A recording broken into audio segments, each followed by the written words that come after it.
Okay, guys, we're going to go to a Scruff and we're going to be looking at the Discord. Now, it's quite an interesting question, this, because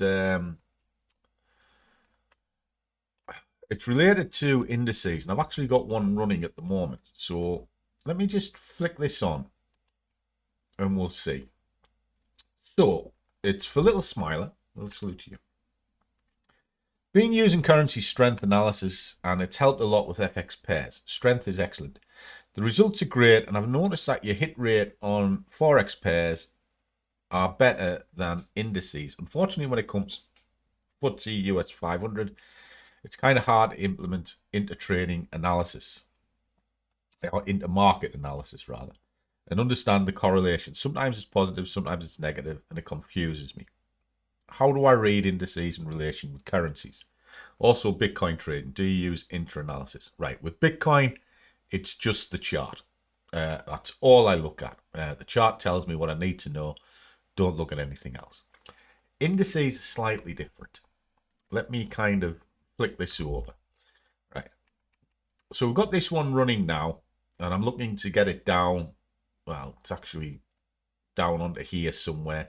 We'll just let that play out. But if I come out onto sort of my watch list, just so I don't get a little bit confused, what I'm going to do is I'm just going to, let me just blank that off a second, just because I don't want to watch that while I'm talking to you.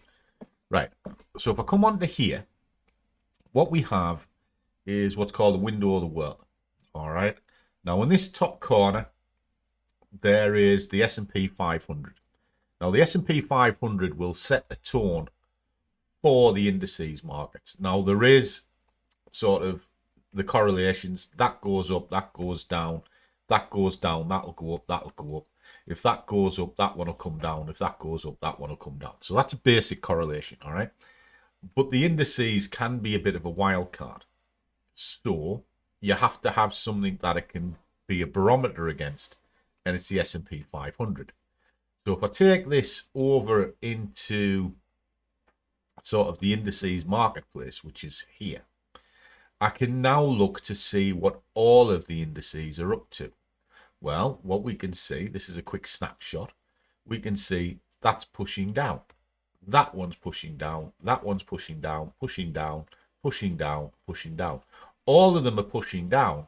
So common sense would tell you, well, if I'm trading this, and we'll drop this back on now and just switch the positions on, that it's moving down. So the next part of the puzzle would be to look to see why it's moving down. Well, we've had a strong drive up, consolidation, and then it'll collapse down and try and come back down into these levels before it goes on its merry journey to the upper side.